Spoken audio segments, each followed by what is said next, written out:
Mr. J.R. Ferguson. Good morning again. Thanks for being here. Good morning. Good timing too with your research on data centers. Obviously, you're very cautious about them, and you've got this website that's very thorough.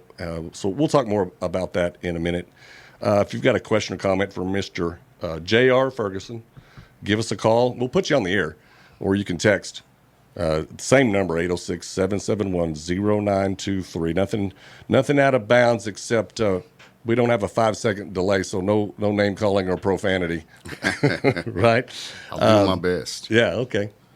Let's back up a second, JR. You've had an interesting journey that kind of culminated around COVID and after. But I want to hear the story from you. Walk us through what happened. It obviously involves a bankruptcy, and you've got a well-known name in town. You live out in New Home? No longer do I live out You there. used to live out there. Okay. Yeah, I live in Wolfforth now. Yeah, I read the story on Lubbock Lights, which you're very transparent. We're very transparent about it. I hope they were fair to you. Thought they were as fair as could be. Yeah, walk us through what happened. Where to start? How much time would you like for me to spend on this? Oh, just a couple of minutes. A couple minutes. Yeah, I want to, for those that know a little bit about it, I want to get it straight from you. I'm just going to baseline it and then just kind of incrementally get it to the end. Sure.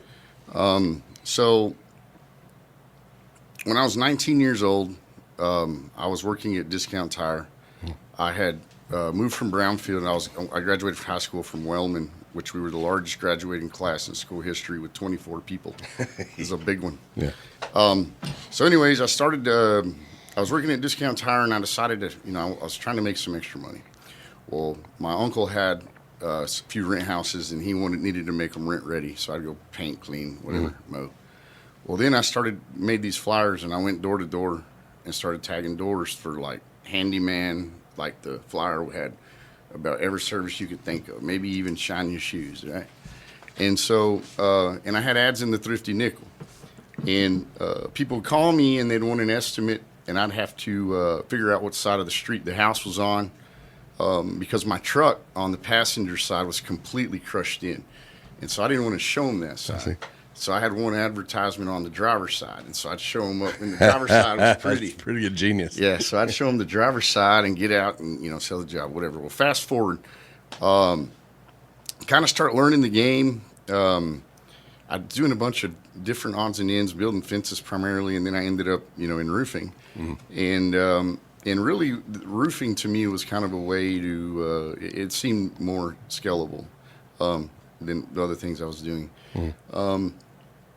So we started moving. I started moving pretty quickly, and we were seeing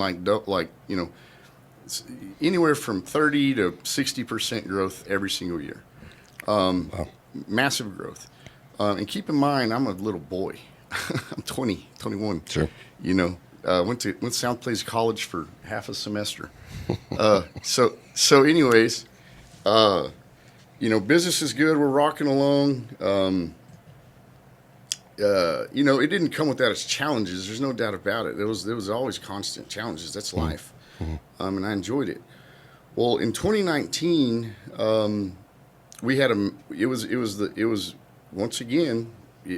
we had never reversed course, gone backwards in revenue, and in this particular year in 19, we did $80 million in revenue, and our in either case, the amount of profitability and operating capital that we thought we were working with wasn't exactly accurate. I made a lot of big bets on diversity because you don't know if there's, like this year, there's not really a hailstorm anywhere. Yeah, roofing's pretty seasonal. Or if there's a at season. all. Yeah, if at all. Yeah, it's, feast or famine. And so I started diversifying into, many different things. People know that. And it deployed a lot of capital. And not only that, the roofing company was the guarantor to all these new startups, right? I see. Then the pandemic hits. And we went from 80 million to about 25 million overnight. Then from there, you start really trying to figure out, like, we got problems. So I start trying to reconstruct everything. When I start reconstructing everything, it became very obvious to me that what had happened is I had built this organization, let's call it a skyscraper, on sand. It did not have a solid foundation. And what had happened is it was it also became more like a giant, like cruise ship or, one of those big, huge boats in the ocean. You can't just turn those things like you can a speedboat. Right. And so I lost my ability to, because of how it was originally constructed, going in and remodeling an organization like that is very hard unless you have a lot of money and you're really willing to clean almost everyone out and start over. Because it's not necessarily the people, it's the culture that gets developed. Right. And then you start asking them to develop a new culture in new ways. They don't like that. Right. Okay, so it's not easy to do. So with that, I was very transparent with my people, telling them, hey, we gotta fight. It's week by week, day by day. If you want to get paid this week, let's go. So everybody was really committed to that for the most part in the beginning, and then people would start spinning off and starting their own whatever. And so I would start losing people. I'm gonna shut this off. Yeah. I'm listening. Yeah, but long story short, when it all came down to it, I had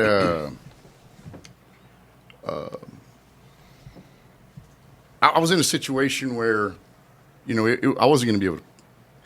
I mean, I couldn't pay, anything, and so after COVID, highly leveraged, that sort of thing. Highly leveraged, and so I get with my attorney and I say, hey, I don't know what to do. And he says, well, let's go sit down with all the creditors and see if we can get them to give you a little reprieve. And they all did. And so, but they also all said, there's no way this guy makes it 30 days, But I made it 3 years from that point. I had bought a van with the last bit of money and just lived on the road.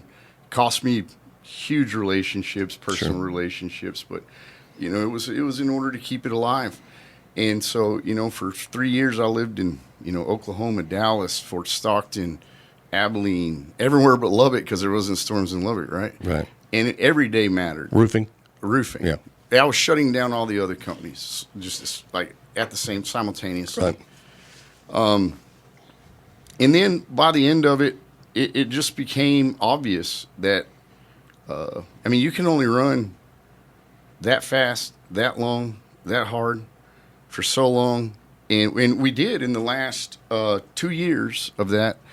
Whenever this first started, I had right at $45 million in debt.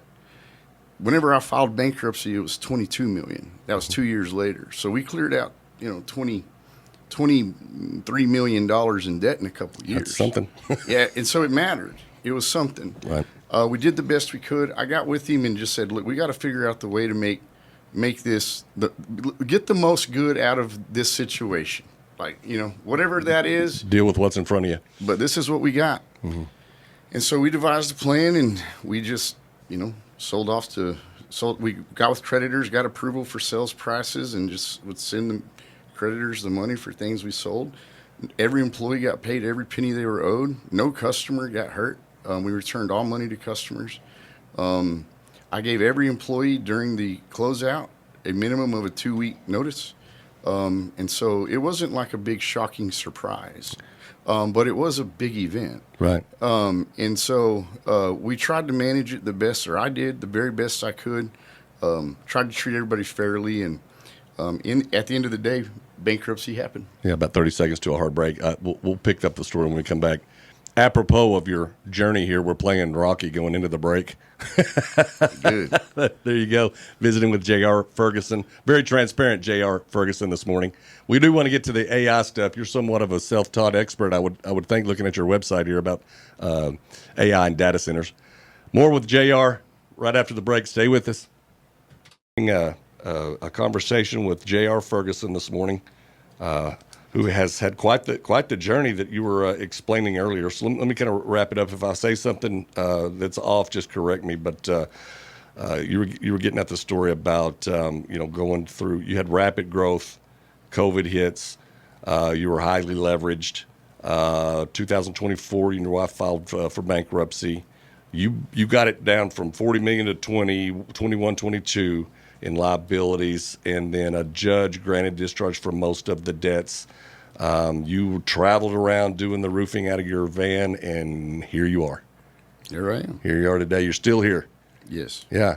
So, what's a day in your life look like these days? Well, today wouldn't be any Example at all. Normally, I'm at the office by about 4 a.m. Even on the weekends, I can't sleep past 5, Right. generally speaking. But I get up and I spend about 90% of my time developing software and working with AI every day. Wow. Okay. 7 days a week. Well, let's talk about that. You have this website you sent me this morning. Remind me of the name of it. I'm going to pull it up here. And it's dedicated all to data centers and AI. It's 806ai.ai. And the question is how we meet this AI. Let's see. Tell me the how you got into this and cite some of your sources for the content that's on this. It's very informative. Well, yeah. So, I mean, really, it's all out there. The thing about it Right. is that the media doesn't cover it. The universities don't cover it. The White House doesn't cover it, which to me says it's one big cover up. And so it's a big issue. And it's bigger than the data centers. It's much bigger than the data centers. The data centers, yes, is a problem for, we're trading our resources for money. That's all a data center is in terms of for us, a community. Why someone would do it? Yeah, why someone would do it. We don't get better AI because we have a local data center, okay? We already have AI. We don't have a data center here. And so it's here. It doesn't matter. So anyways, what is happening, though, is that, so AI's been around, for like this, I want to say like the 50s or 60s, but it was very, very immature. Like it was more like you would have it like in a microwave to like set the timers and stuff. Yeah. Okay, I can see that. And so, but it was very, very narrow. So now we're still what's considered narrow AI, which is very strong in very narrow subjects. But in generally speaking, it's not that good at everything. Okay. By the end of this year, it's anticipated that we will have arrived at general artificial intelligence. General artificial intelligence is what it's equated to is smarter than all humans combined. Is general artificial intelligence smarter than all? Right. I read a little about it. And then in 16 months, they say immediately following general is super intelligence, which becomes a recursive loop where it improves itself at a rate we can't even comprehend. Beyond that, that's still not even the massive problem other than, hacking people and propaganda and calling your mom and acting like it's you or whatever. But those are minor things compared to put that super intelligence in a robot that's faster than you, Right. and smarter than all of us put together. It sounds like something out of the Terminator, but I've seen these videos that are legit. So let me explain. Tesla is getting out of the automobile industry, and they're going humanoid robotics. Right. And auto robotic. Robots with wheels and robots with legs. They just closed down one of their factories for their first.